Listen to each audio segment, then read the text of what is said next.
O texto que nós vamos ler é o Salmo de número 4. É um salmo que tem 8 versos. Salmo de Davi ao mestre de canto com instrumentos de cordas. Então a gente já vê pelo título que esse salmo, ele foi composto provavelmente pelo rei Davi para ele ser cantado. E provavelmente muitas vezes os salmos eram cantados quando o povo estava se dirigindo ao templo para adorar a Deus. E esse salmo então começa no verso 1 dizendo, do 1 ao 8: Responde-me quando clamo, ó Deus da minha justiça. Na angústia me tens aliviado, tem misericórdia de mim e ouve a minha oração.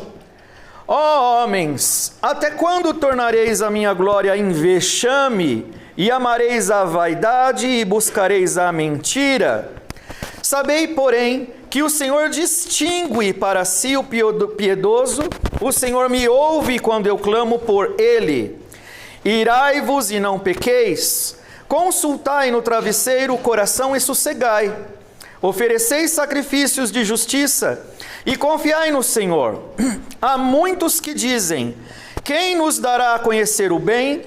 Senhor, levanta sobre nós a luz do teu rosto.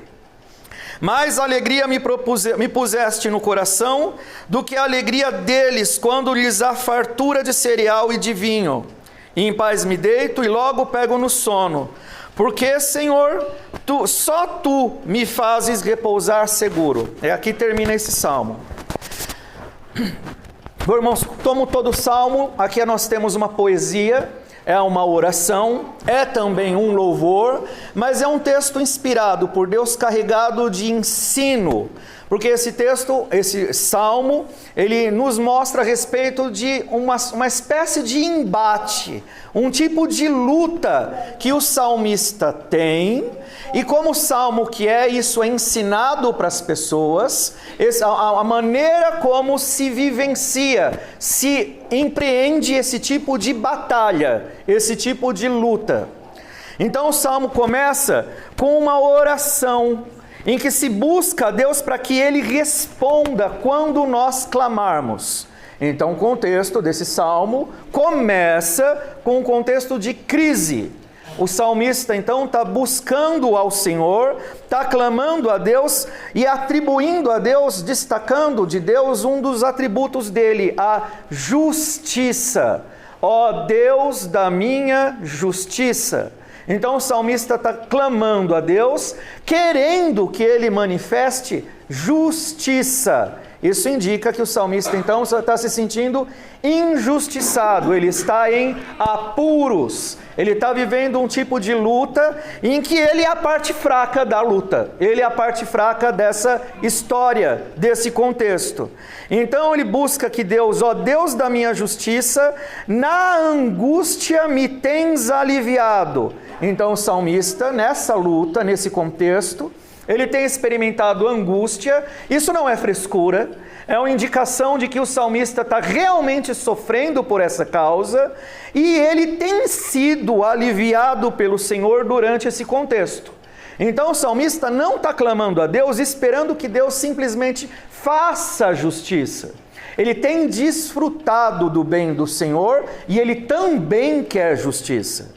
Então ele está invocando a um Deus a quem ele conhece, a quem ele já tem conhecido do bem do Senhor, porque o texto diz que Deus tem aliviado ao salmista durante a angústia e tem misericórdia dele, do salmista, e ouvido a sua oração. Então o salmo começa apontando, o salmista está em angústia, está em luta, mas o salmista sabe em quem ele crê, porque ele tem desfrutado do bem do Senhor. E esse começo é muito importante já para definir o contexto de todo o resto do salmo, o que é esperado das pessoas no contexto desse texto. Porque o texto vai fazer uma distinção entre dois tipos de pessoas, dois tipos de contextos. E então é feito um clamor às pessoas no verso 2. Está dando para ouvir aí do fundo? Beleza. Então, um clamor às pessoas. O salmista fazendo. Lembrando que o salmo é palavra de Deus, é inspirado por Deus, é inspirado pelo Espírito Santo. Então é certo a gente dizer que o salmista está conclamando as pessoas, mas por detrás do cenário, na verdade, quem está conclamando é o próprio Deus. É o próprio Deus quem está chamando as pessoas à consciência. E o texto diz, no verso 2, e é esse versículo 2 que vai ser mais explorado no nosso exame. Ó homens, até quando tornareis a minha glória em vexame? E amareis a vaidade e buscareis a mentira. Então, qual é o pressuposto aqui? É o pressuposto de que pessoas estão tornando a glória de Deus em algo vergonhoso, vexame, e tem amado mais a vaidade e tem buscado a mentira. Então o contexto é de pessoas que estão desprezando as coisas de Deus, que estão minimizando a importância da verdade de Deus. E por que eu quero dar destaque para esse verso nesse contexto? Porque esse é o desafio das pessoas que professam a fé, de todas as pessoas que professam a fé, mas é um desafio especialmente perigoso, ameaçador aos jovens. Por quê? Porque todos nós, na fé cristã, nós somos conclamados a viver pela fé, a defender as verdades bíblicas e viver por elas, a ter uma fé da qual nós não nos envergonhamos. Pelo contrário, é uma fé que precisa ser ostentada. A glória do nosso Senhor deve ser vista acima de nós, nas nossas vidas, no que nós dizemos, no que nós professamos, no que nós fazemos. Mas esse verso está mostrando que pessoas, então, estão tornando a glória de Deus em vexame, em vergonha. Podemos dizer que essas pessoas estão se envergonhando da palavra de Deus, da glória de Deus, das coisas de Deus. E o texto continua dizendo que elas estão amando a vaidade. De acordo com todo o ensino bíblico, da correta teologia bíblica, o que é a maior vaidade, senão o amor pelas coisas do mundo? Então, a aplicação que a gente pode fazer nesse texto é, pensando nos jovens, pode ser, e isso é uma ameaça à fé, especialmente dos jovens, que diante dos desafios que se multiplicam, das portas que se abrem, das realizações que estão diante de você, você vai ser tentado a relativizar a verdade de Deus, a glória de Deus, a se envergonhar do teu Senhor, se envergonhar do Evangelho, a tratar essas questões como questões privativas, pessoais e não públicas, porque passaram a amar a vaidade do mundo. O dinheiro é um sedutor, as realizações da vida são sedutoras, é correto as pessoas lutarem pelas coisas justas, mas é incorreto, por causa das coisas que nós almejamos, nós deixarmos de tributar ao nosso Senhor a glória e passarmos a ter vergonha da nossa fé. É muito comum cristãos, por causa da sua carreira no mundo, por causa do seu sucesso almejado nas coisas do mundo, da busca do seu bem-estar no mundo, minimiza a importância da palavra de Deus. E então torna a glória de Deus em vexame, se envergonham dela.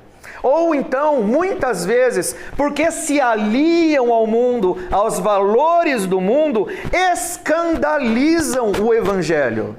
Dão vexame para a fé que você diz professar. Então esse é o contexto desse salmo.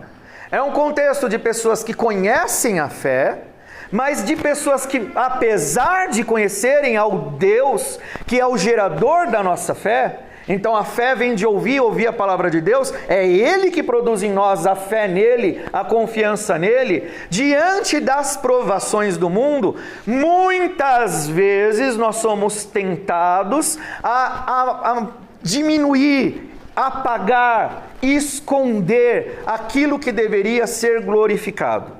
Nós vendemos as coisas de Deus pelo baixo preço, como os nossos patriarcas fizeram lá no passado. Quando os filhos de Adão, um deles, Esaú, vendeu a sua primogenitura por um prato de lentilhas.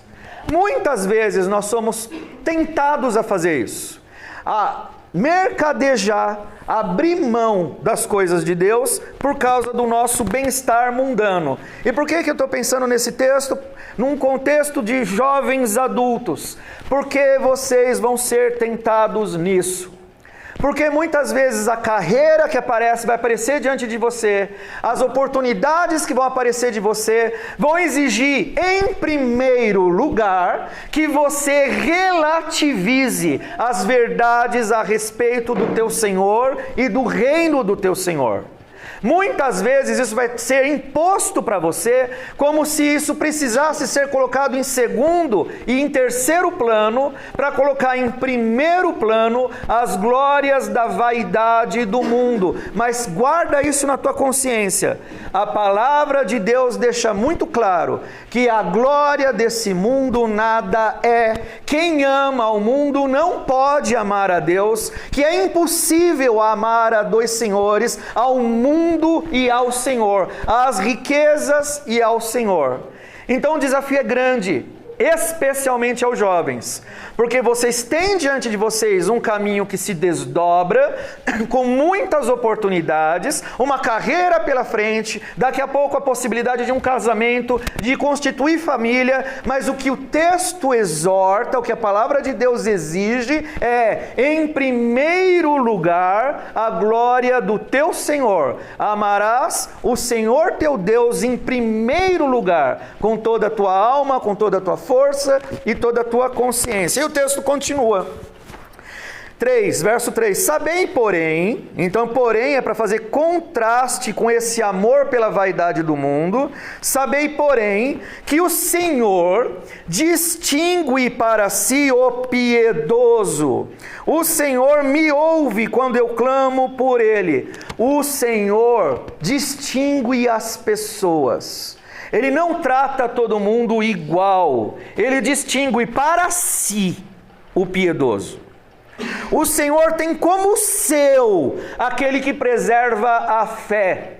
O Senhor é aquele que toma a causa daquele que continua priorizando a glória do seu Salvador. O que é alguém piedoso? Piedoso não é alguém que simplesmente faz bondade. Piedoso é aquele que guarda no seu coração o temor do Senhor e a fé no Senhor. E o texto continua. O Senhor me ouve quando eu clamo por Ele. Piedoso é quem clama ao Senhor. É quem tem o Senhor como sua salvação, seu refúgio, seu escudo, sua força. É quem confia mais no Senhor do que nas coisas do mundo, mais em Cristo do que em si mesmo. Esse é o piedoso. E a Bíblia afirma, o texto deixa claro, você vai ser provado profundamente, incansavelmente, para deixar de ser piedoso, porque amar as coisas do mundo é deixar de ser piedoso. Acatar aos valores do mundo como senhores da sua vida e definidores do seu destino é abandonar a confiança no Senhor. Você vai ser provado, testado, para abandonar a sua piedade. Diante de você vai ser oferecidas muitas coisas que vão fazer brilhar os seus olhos e tentar o seu coração. Mas o Senhor fala pela sua palavra a permanecer confiando nele. Não caia nessas seduções, não se perca. Então o Senhor me ouve quando eu clamo por ele. Verso 4. O texto diz: irai-vos e não pequeis, consultai no travesseiro o coração e sossegai. Por que o texto diz nesse contexto, irar-se e não pecar? Porque o texto está falando de um contexto de luta contra algum tipo de injustiça. Então o texto não está dizendo, seja passivo, seja alguém que simplesmente sofre em silêncio. O texto está falando, ire-se, mas ira aqui não é ser tomado por raiva, porque o texto diz, irai-vos e não pequeis. O texto está dizendo, lute da forma certa. Não seja uma pessoa passiva diante das injustiças, mesmo aquelas que você sofre ou as impostas às outras pessoas. Aí a gente recorre a outros textos da Bíblia. A nossa luta não é contra carne e sangue, a nossa luta é espiritual. E Deus municia o seu povo com formas de lutar contra as coisas da forma certa. Espiritualmente, o nosso principal instrumento é a palavra de Deus. Tanto para nós estarmos firmes, como também para nós combatermos todo tipo de injustiça, de erro e de engano. Como é que se luta? Como é que se pratica essa ira que não é pecado?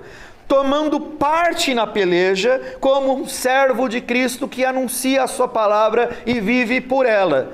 Então, você vai ser provado para relativizar ou abandonar a sua fé. Qual é a defesa que você tem? Apegue-se ao seu instrumento de batalha correto, a palavra de Deus. Então, irai-vos e não pequeis, consultai no travesseiro o coração e sossegai.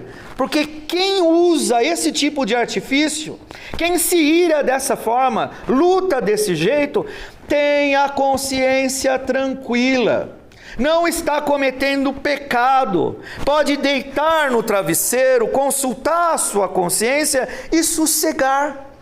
A injustiça no seu entorno, ela pode até continuar. A situação pode até continuar caótica, mas a ideia desse verso, de que você irou e não pecou e agora você pode se deitar tranquilo, é de que você lutou bem e fez a sua parte corretamente. Não interessa se você vai ser um soldado, que numa luta, eventualmente, pode ser vencido. O que o texto está dizendo é, você fez o melhor aos olhos de Deus. Você não sucumbiu. Você continua lutando usando as armas corretas. Você deu a outra face. Você continuou amando. Você continuou perdoando. Você ora pelos teus inimigos e não trata eles com a mesma injustiça como eles te tratam. Você não calunia como os outros te caluniam. Você não usa do expediente satânico do pecado. Você usa da santidade de Deus e nela você descansa. É isso que o texto está exaltando. Oferecei, verso 5, sacrifícios de justiça e confiai no Senhor. O texto então nos exorta a fazer isso. Tem 2 mandamentos nesse salmo. Então, irar-se e não pecar, lutar da forma certa, e além de lutar da forma certa, isso diz respeito à forma como nós lidamos com as outras pessoas. Além disso, tem como nós lidamos com Deus. Com Deus é oferecer sacrifícios de justiça e confiar nele. Continua devotando a sua vida ao Senhor e confie nele. Ele é o Senhor soberano sobre todas as coisas. Confie nele. Oferecer sacrifício de justiça para nós é continuar crendo na obra de Cristo. Porque qual é o verdadeiro sacrifício de justiça que satisfez a Deus Pai? A morte de Cristo na cruz, o verdadeiro e definitivo holocausto, através do qual nós somos salvos, perdoados dos nossos pecados e porque cremos nele, justificados pela fé. A nossa justiça não é uma justiça própria. Não é você o justiceiro diante de Deus. A nossa justiça é simplesmente nos abrigarmos em Cristo e confiarmos nele. Lembra você vai ser provado a não confiar no Senhor.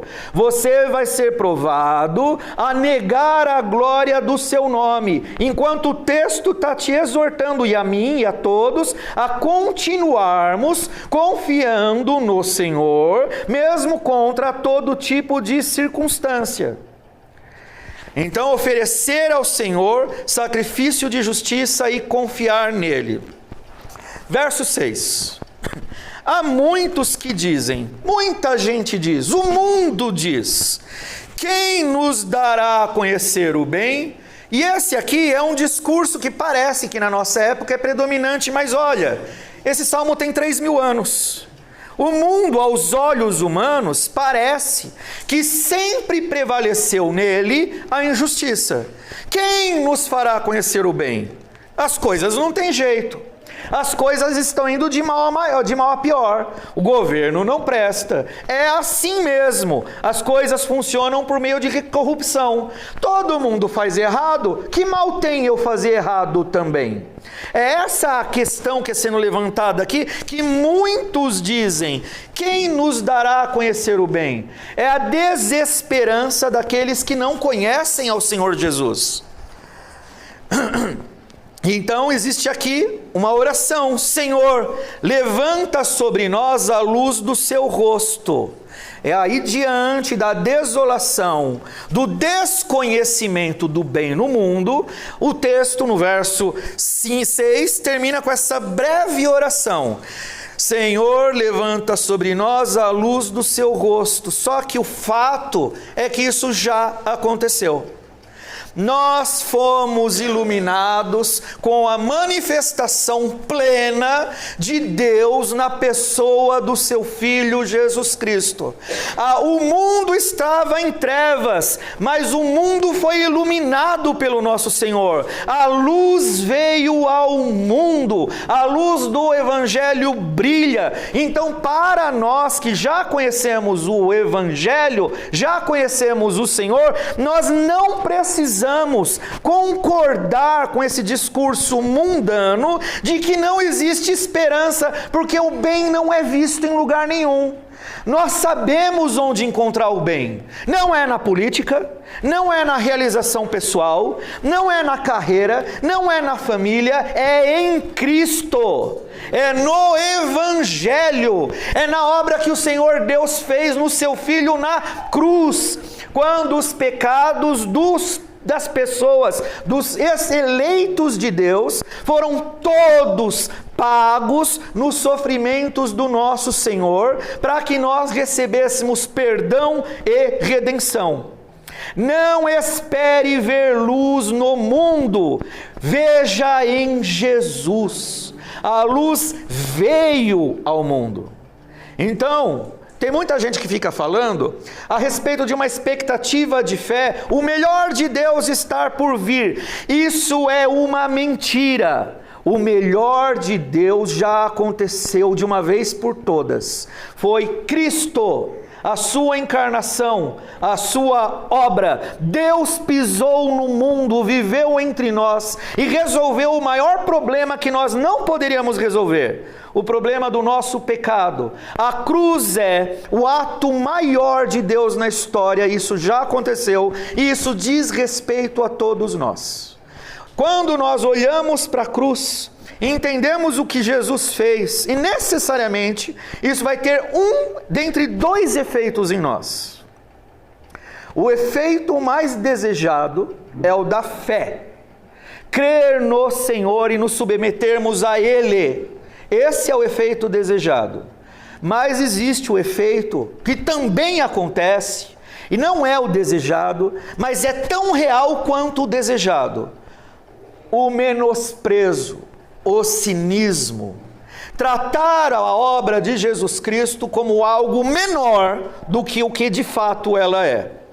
Então a nossa esperança é, sabendo o que Deus fez em Cristo, creia nele, mas de acordo com o Salmo, alerta, Vigia, você vai ser provado a tratar a glória do Senhor como vexame. O mundo não vai se cansar.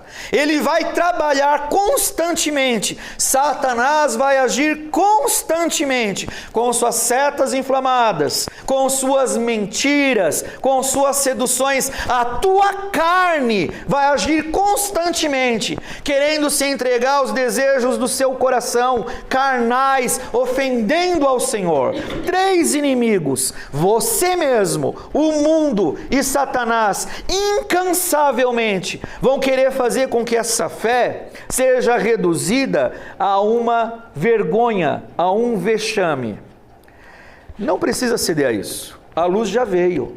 São 2 efeitos. Ou você vai sustentar a tua fé, ou você vai tratar isso como vexame. Ou você vai ser um escândalo para o Evangelho, num tipo de vida cristã que é uma porquice. Ou você vai ser alguém que realmente trata o teu Salvador como ele é digno de ser tratado. Senhor. Continuando o texto. E é interessante que o texto diz que essa luz é sobre o nosso rosto.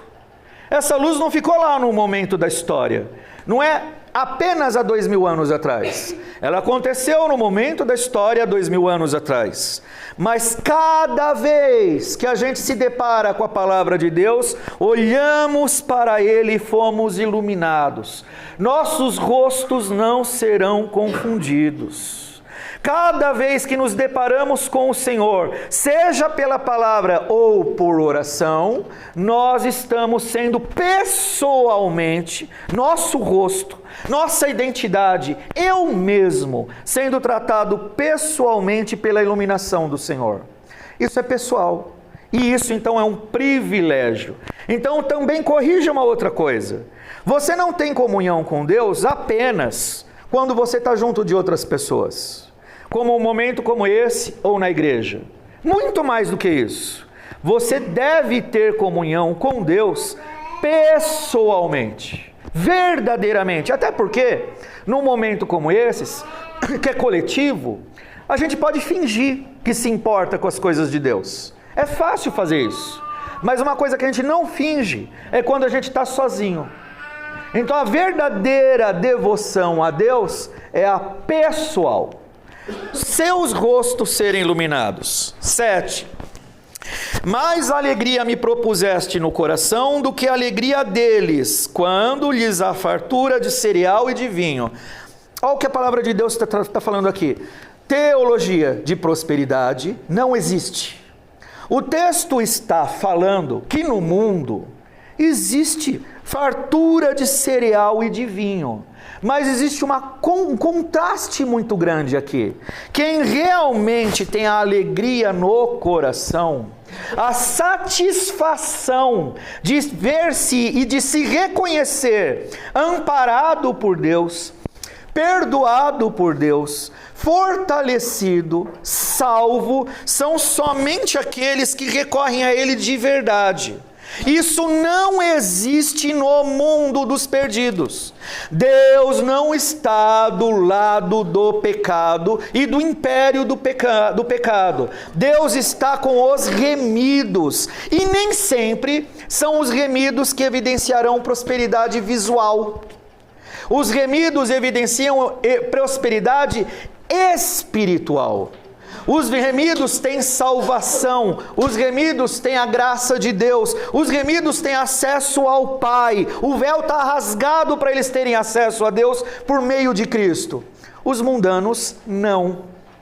Tudo que um mundano pode ter é prosperidade material, jamais felicidade espiritual. Então o texto faz essa distinção aqui. Eles podem até ter fartura de cereal e de vinho. Você pode ser que não tenha, mas você tem algo que o mundo jamais vai ter. A maior de todas as riquezas, o próprio Deus. Verso 8, e aqui termina. E então, diante disso, Compara que no começo do Salmo, o salmista começa com um clamor, porque ele se sente angustiado e ele deseja a justiça de Deus. Mas no último verso diz: em paz me deito e logo pego no sono, porque, Senhor, só Tu me fazes repousar seguro. O que aconteceu aqui? O salmista realmente tem uma angústia, ele realmente tem diante de si uma injustiça, mas ele levou isso à presença de Deus, e como efeito disso, a sua alma recebeu um grande bálsamo. Ele está aliviado dos seus pesos, ele foi socorrido por Cristo, agora ele pode se deitar em paz e pegar no sono tranquilo. Por quê? Porque só o Senhor faz com que o crente repouse seguro. O texto coloca só o Senhor. De novo uma advertência: não confie no seu entendimento, não confie nos impérios do mundo, não confie no dinheiro, não confie na sua carreira, na família, não confie em governos. Esqueça de tributar qualquer tipo de confiança nessas coisas, que devem ser colocadas somente no Salvador. Somente nele a tua alma será abençoada, você terá o bálsamo dele, que fará com que você se sinta em paz. Mas não é um sentimento de paz, é uma consciência de paz. Por que a diferença da consciência e do sentimento? Sentimentos são volúveis, sentimentos vão e vêm, sentimentos são provocados por coisas que a gente faz, por música, por coisas que a gente vê, por coisas que a gente ouve. Mas agora a consciência ela só pode ser por causa de saber que você agradou ao Senhor, Ele aprovou você, e como efeito da aprovação, Ele te deu a sua bênção, Ele te deu a sua paz, Ele aprovou a sua vida, fez de você um bem-aventurado. Talvez não tão próspero em coisas materiais quanto os ímpios, talvez com um nome não tão grande quanto os homens maus, mas aprovado por Deus, porque você está vivendo bem, sendo aprovado por quem realmente interessa. Então viva para a glória de Deus. E aos jovens, não é só os jovens, todos nós somos constantemente tentados, provados a minimizar a glória de Deus. Não é bem assim. Essa verdade do Evangelho não é bem assim, porque no mundo as regras são outras, na empresa as regras são outras. Agora há pouco a gente estava conversando lá atrás, e aí então nós temos um ministro do Supremo Tribunal Federal que é pastor, e ele falou, na ocasião em que ele estava sendo sabatinado, que lá onde ele está, no STF, a Bíblia é a Constituição. Ele fez exatamente o que esse salmo não diz para não fazer. Tornou o Evangelho um vexame. Quando, na verdade, quando for dado proeminência para você, não diga que o teu Senhor é menor do que Ele realmente é. Aproveite a oportunidade para exaltar o Rei dos Reis e o Senhor dos Senhores. Até porque vai chegar o dia que Ele vai reivindicar toda a glória que pertence a Ele à força, no dia em que Ele voltar. E nesse momento não interessam os argumentos das pessoas, não interessam os valores do mundo, o que o dinheiro pode comprar. Ele vai requerer a força, o que lhe é de direito. Ele é o Rei dos Reis, o Senhor dos Senhores, e toda a glória pertence a Ele. Então, para nós que estamos aguardando a vinda do Senhor, poder viver baseado nessa verdade por antecipação, é um privilégio. É por isso que a Bíblia fala que nós somos ministros, sacerdotes do Rei. Porque nós estamos proclamando a glória daquele que há de vir, e nós já desfrutamos dela. Isso é um privilégio. Então, você vai ter diante de você, os jovens, muitas portas diante de você, muitos acordos poderão ser feitos, vocês vão ter muitas oportunidades, mas guarda isso como o lema principal da sua vida: a glória do teu Senhor é inegociável. Não faça disso um vexame. Não envergonhe ao teu Salvador. Eventualmente nós vamos pecar. Pecando, se arrepende logo. Chora seus pecados. O nosso Senhor é perdoador de pecados. E nós temos o privilégio de construir a nossa vida. Olha que privilégio aos jovens. Construir a sua vida no firme fundamento que é o teu Salvador. Viva para Ele. O texto está falando sobre isso. Ofereça esse holocausto, a tua vida ao Senhor, como um hino de louvor agradável a Ele. Então que o Senhor abençoe a todos nós.